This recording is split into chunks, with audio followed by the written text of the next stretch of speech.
I never believed in ghosts. Not really.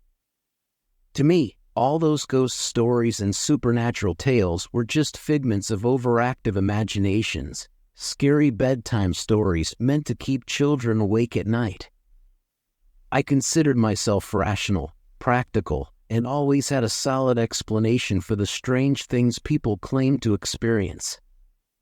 That was until 10 years ago, when my grandmother passed away, and my perception of reality began to crumble.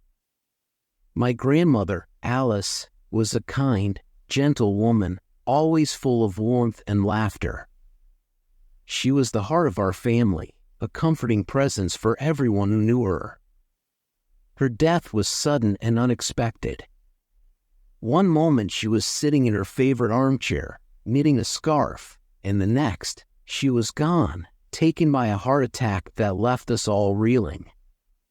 The void she left behind was enormous, and none of us quite knew how to fill it. After her funeral, I made the decision to move into her old house. It was a charming, 2-story home on the outskirts of town, surrounded by towering oak trees and nestled against a quiet patch of forest. The house was filled with memories, her laughter, her stories, the smell of her perfume still lingering in the air. I couldn't bear the thought of the house being sold or abandoned, so I took it upon myself to live there and keep the memories alive. I wanted to honor her, to feel close to her, even though she was gone. The first few years passed uneventfully. The house was peaceful, a quiet sanctuary where I could reflect on the past and focus on my life. I'd sit in her armchair, drink tea from her favorite mug, and gaze out the window at the trees swaying gently in the breeze. It was comforting, in a way, to be surrounded by so many reminders of her. But as the years went on, things began to change. It started slowly, subtly, little things I could easily dismiss as tricks of the mind. At first, I noticed objects in the house moving on their own, but only slightly. A picture frame tilted a little too much to the left. A chair pushed away from the dining table. Small things, easy to ignore. I brushed it off as forgetfulness or the house settling. Old houses creak and groan, after all. But then there were the noises. In the dead of night, I'd hear soft footsteps on the floor above me, as if someone were pacing back and forth, restless and uneasy. Sometimes, I'd hear faint whispers, too quiet to make out, but just loud enough to send a chill down my spine.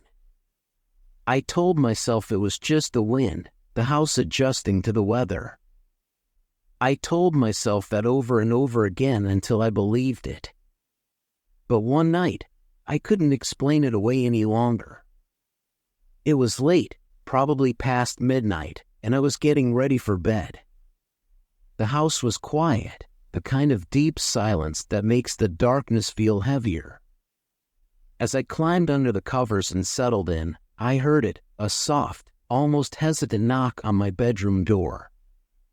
My heart skipped a beat, and I froze, staring at the door. The knock came again, slow and deliberate. For a brief, irrational moment, I thought it might be my grandmother, but that was impossible. She had been dead for 10 years. There was no one else in the house but me. "Hello?"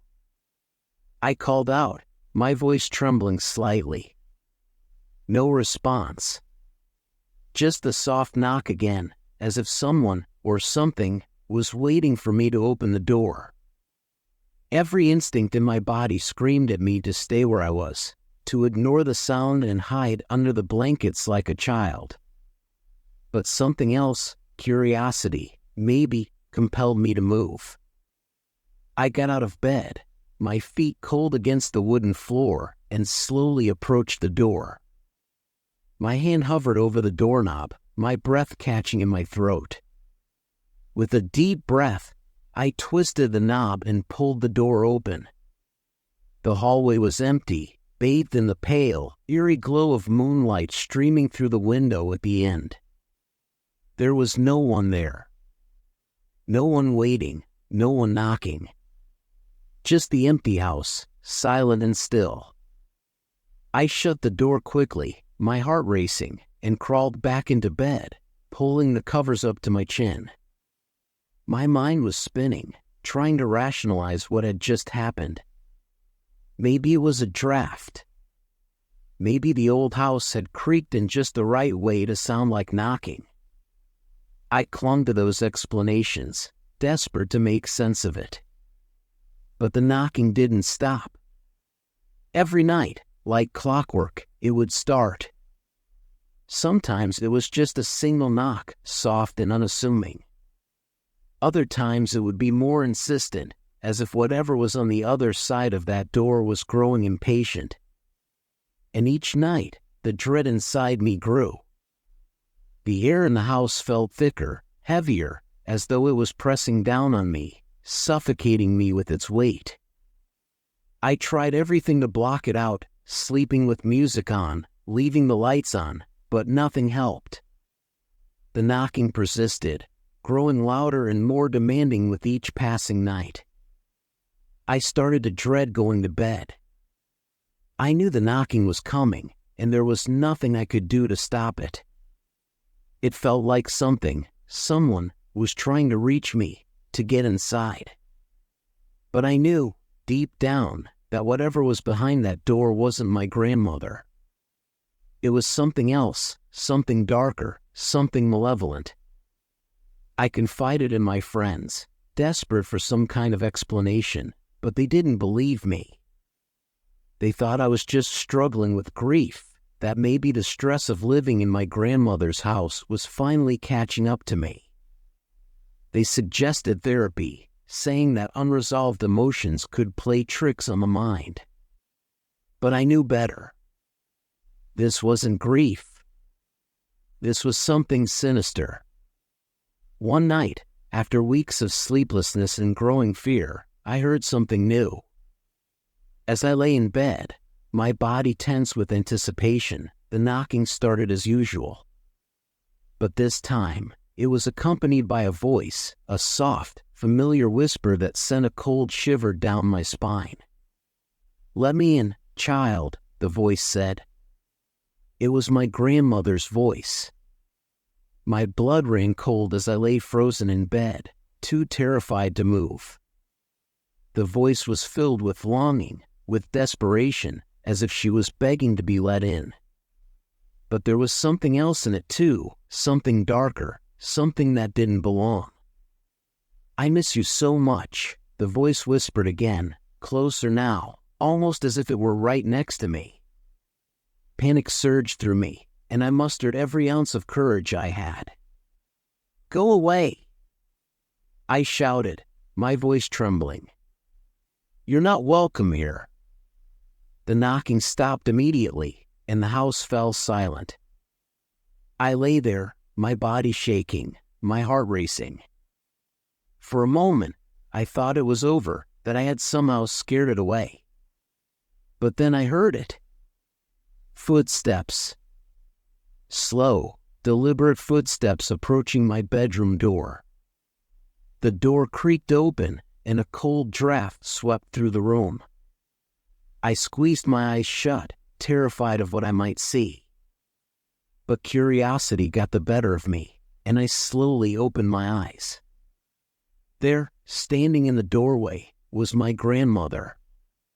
But it wasn't her. Not really. Her eyes were empty, hollow pits of darkness, and her skin was pale, almost translucent. She stood there, motionless, her head tilted to the side in a way that made my stomach turn. "Come with me, child," she said, her voice no longer soft and familiar. It was cold, eerie, and hollow. "You belong to me now." I screamed, scrambling out of bed and racing toward the door. Her footsteps followed me, echoing through the house as I stumbled down the stairs, my breath coming in ragged gasps. I could feel her presence behind me, cold and unrelenting, as I flung open the front door and ran out into the night. I didn't stop running until I reached the nearest neighbor's house. Banging on the door, I screamed for help, my voice hoarse with fear. The neighbor, startled and confused, called the police. When they arrived, they searched the house from top to bottom but found nothing. No sign of my grandmother, no sign of anything out of the ordinary.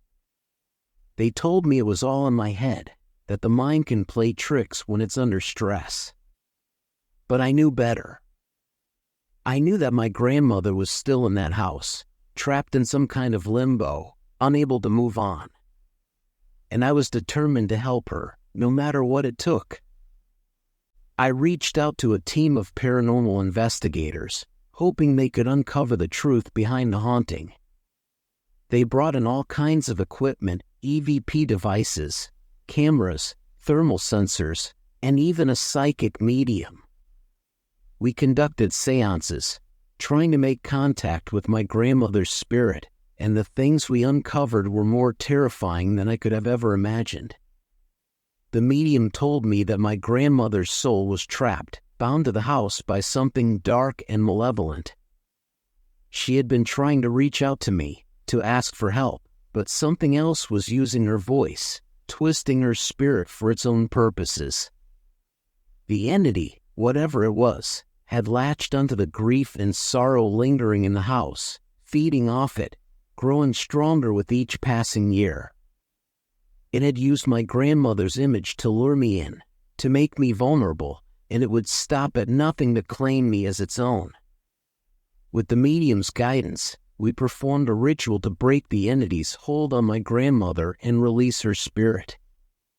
The ritual was intense, candles flickered, the air grew thick with tension, and strange shadows danced on the walls as we chanted incantations. At one point, I thought I saw my grandmother's face appear in the mirror, her eyes filled with a sadness that broke my heart. But we succeeded. My grandmother's spirit was freed, and the entity's grip on the house was broken. The knocking stopped, the footsteps faded, and the house fell silent once again. I moved out shortly after. I couldn't bear to stay in that house any longer, not after everything that had happened. But I knew, deep down, that my grandmother was finally at peace. To this day, I still can't explain what happened in that house. Some people say it was just grief, that my mind was playing tricks on me. But I know the truth. My grandmother was reaching out to me from beyond the grave, and something far darker had been trying to claim me. In the end, it wasn't about the fear or the horror of what I experienced. It was about helping her find peace.